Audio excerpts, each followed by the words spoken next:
Clayton was once the beating heart of industrial Manchester, and everywhere you look you can still see traces of it to this day.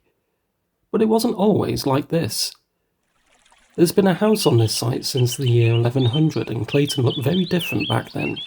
It was a vast open country park, and there was even an ancient deer forest.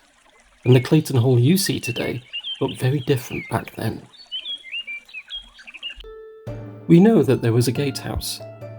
There was also a great hall, living accommodation for the family and servants who worked here, guest accommodation and lodgings for the estate managers, and a private chapel which was granted licence in 1365, and a stable block at the back.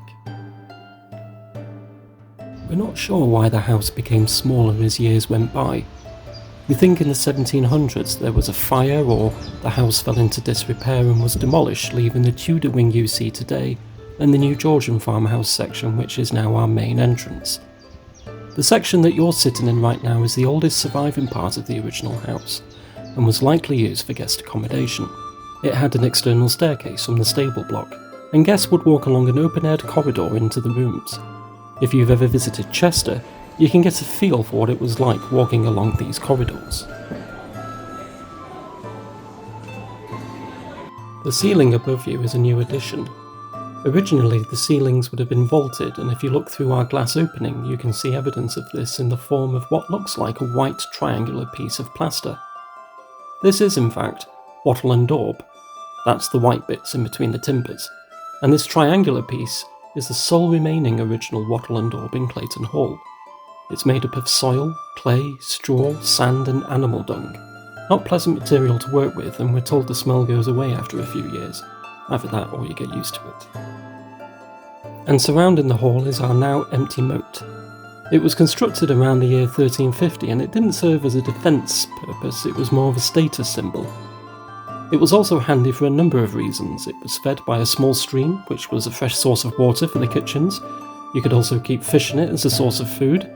It could keep out the deer and the wild boar from your kitchen gardens, and as candlelight and early primitive chimneys were installed, it was a good source of water to put out fire. But sadly the moat can no longer hold water. During maintenance works carried out by the local authorities in the 1990s, the original clay lining was scraped away. A cheaper concrete liner was installed, but owing to subsidence, it cracked and water started to leak. Since then, the small stream that fed the moat has been diverted into a culvert, and it will cost hundreds of thousands of pounds to repair. The Friends of Clayton Park hope that the moat will be restored to its former glory one day, but let's take one step at a time. The medieval Grade 2 listed bridge has recently undergone repair works after years of vandalism, and the remaining Grade 2 star listed Clayton Hall is undergoing long-awaited renovation works thanks to the help of Manchester City Council and Wardens Construction Limited. As for the island that the house sits on, this is a designated ancient scheduled monument. This means that the island is recognised as one of Britain's nationally important archaeological sites. Now, let's take a look at the people who built and lived at Clayton Hall. Clayton Hall was built by the de Clayton family, who originated from Gaudebec in Normandy. They came to England with William the Conqueror, and in return for their services at Hastings, they were awarded the manor of Clayton-le-Moors in Lancashire. In the 12th century, the family built a house at Clayton in Manchester, and in 1194, Cecilia Clayton married Robert de Byron, and the house came into the possession of the de Byron family. By this point, both families were wealthy wool merchants, and gradually the family gained more land in Manchester, including Royton, parts of Rochdale, Blakely and Gorton.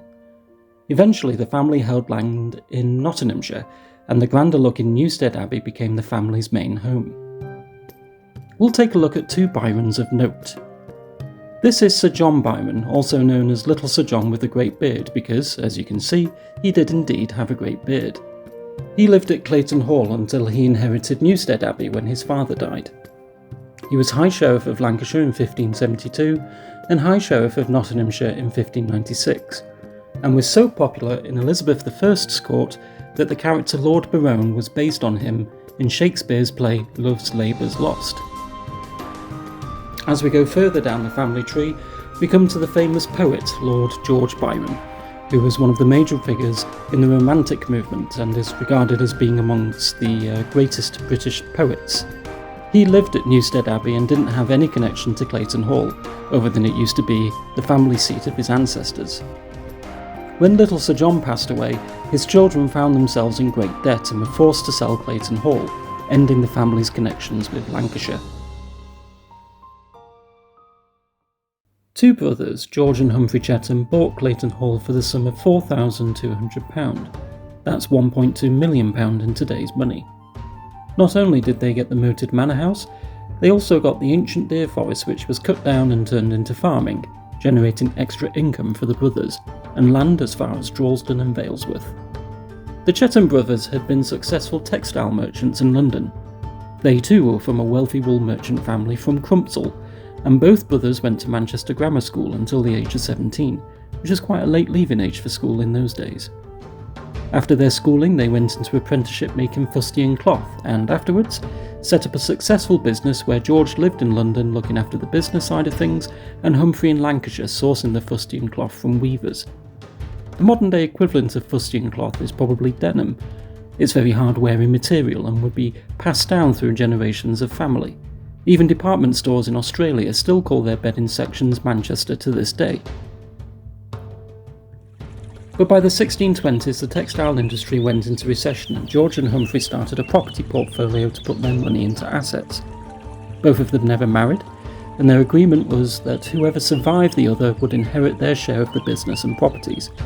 George died at Clayton Hall in 1627, and Humphrey became the sole owner of the hall and lived here until his death in 1653.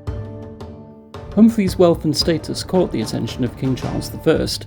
I'm sure we remember from our school history lessons that Charles I was an unpopular monarch because he taxed heavily and believed the monarchy was the divine right of God. There was one unpopular law at the time that required any man possessing land worth £40 or more per year to present himself at the king's coronation to be knighted. Humphrey refused the knighthood in 1631 and Charles I made him pay a huge fine.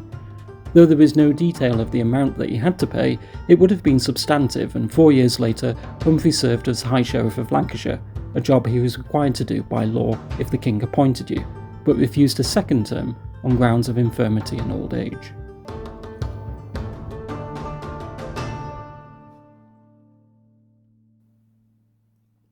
On his travels as High Sheriff, Humphrey met the Owl family at Turton Tower, just on the outskirts of Bolton. They were Catholic, and if you didn't attend Church of England services back then, you were fined by the king. By the 1630s, they were in huge amounts of debt and turned to Humphrey for a mortgage to pay off some of the debt. In the end, they were unable to keep up with repayment, and Humphrey bought the tower from the Owl family. Humphrey paid £4,000 for the house. That's just under £1 million in today's money. However, he didn't evict them straight away. He allowed them to live there grace and favour until the elderly Alice Orwell passed away, after which Humphrey used the tower as a weekend retreat to impress his business clients, but he continued to live at Clayton Hall. A similar story happened with the Radcliffe family in Ordsall in Salford. They too were Catholic and found themselves in huge amounts of debt for not attending Church of England services, and they too turned to Humphrey for a mortgage to pay off some of the debt. They repaid the mortgage in the end, and Humphrey didn't own Ordsall Hall. By this point, Humphrey was also privately paying for the education of 15 poor boys from honest backgrounds, as he believed the way out of poverty was through education. He wanted to expand on this belief by establishing a Bluecoat school in his name, and the building he had in mind was the old Manchester Grammar School building where he went as a boy. The school had left the premises some years before, and Humphrey set about acquiring the building. However, one man stood in his way. James Stanley, the 7th Earl of Derby, owned the building. He was very much a royalist, whereas Humphrey was on the side of the parliamentarians during the English Civil War. In fact, Humphrey was their paymaster general, and we found evidence that Sir Thomas Fairfax, a parliamentarian general, stayed at Clayton Hall with his troops before the attack on Manchester. Even Oliver Cromwell is rumoured to have stayed at Clayton Hall, but we haven't found any evidence to back this up. However, James Stanley was executed for his crimes in the Civil War, specifically for his part in the Bolton Massacre, where it's said that nearly 2,000 people died defending the town from his royalist cavalry. He was beheaded on the 15th of October 1651 at the Market Cross in Churchgate, Bolton, near the Man and Scythe Inn, owned at the time by the Earl of Derby's family. Now James Stanley was out of the way, Humphrey could continue to purchase the old grammar school building, but sadly, in 1653, Humphrey died at Clayton Hall at the age of 72. He never married, and his estate was inherited by his nieces and nephews, who made Turton Tower their main home, and Clayton Hall was leased out to a number of tenant farmers until the mid-1800s. Humphrey's will and testament was able to fund Chetham's school in his honour, and there was even enough money left over to establish Chetham's Library, the oldest public library in the English-speaking world. The library began acquiring books in 1655, and the library is also known for being the place where Karl Marx and Friedrich Engels met to discuss their revolutionary ideas that changed the world. Eventually, the Chetham family married into the Hoare family, who founded Hoare's Bank, a privately owned bank which continues to this day, and is the second oldest bank in the UK, having had Samuel Pepys, Jane Austen, and John Dryden as customers. Peter Richard Hoare chose not to live at Clayton Hall and instead donated land next door to the Church of England, who built St Cross Church, after which Clayton Hall became a vicarage. The church was designed by William Butterfield, who was known for building churches with elaborate brick design. In 1897, Manchester City Council bought Clayton Hall, and because of the Chetham connections, they set about works to restore the old building. The intention was to use it as a museum, but this didn't materialise until 2009, thanks to the hard work and dedication of the Friends of Clayton Park. For most of the 20th century, one side of Clayton Hall was a park-keeper's lodge, and until the Second World War, the Tudor side was used as a reading room and small library. After the war, the house continued to be a park-keeper's lodge and Parks Department office for the local council. When the council moved their offices out of the building in 2009, the Friends of Clayton Park established Clayton Hall Living History Museum, and room by room, we restored the house to what it might have looked like in 1897 when the council first bought it from Chetham's descendants.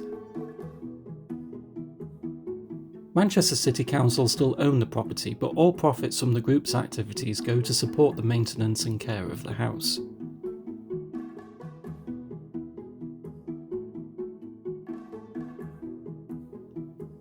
In 2013, Clayton Hall was put on the transport map as we got our very own tram stop. Volunteers were invited to the very first tram ride into Droylsden town centre, so naturally, we put on our Victorian best clothing and had a good day out. In 2018, we were very honoured to be awarded the Queen's Award for Voluntary Service, which is the MBE equivalent for volunteer groups. Some of us even got to visit Buckingham Palace to see the Queen, whilst others took part in a local award ceremony, held at Gorton Monastery, with the Lord Mayor of Manchester and Sir Warren Smith, who was the then Lord Lieutenant of Greater Manchester and is now the patron of our charity. Also in 2018, we got our very own bee as part of the Bee in the City art trail. Over 100 giant, uniquely decorated bee sculptures were placed around the city, and Clayton Hall got to keep our bee with thanks to NHS Greater Manchester and Age UK. We've called our bee Polly, short for pollinator, and the artwork was designed by the artist Caroline Grayling. On the bee are emblems from the museum, such as the toy ship from the child's bedroom and the teapot from our tea rooms. And finally, did you notice our bell? On the Tudor side of the building is our bell cut, added around the 16th century. The bell is thought to be from St Mary's Collegiate Church, which is where Manchester Cathedral now stands, and it may have found its way to Clayton Hall as the Byron family might have donated money for the cathedral to be built. Inscribed in ancient French are the words "L'attendez meilleur," which roughly translate to "I await better times." And would like to think that following extensive renovation works, and the love and care and attention that Clayton Hall receives from our volunteers, those better times are on their way for Clayton Hall.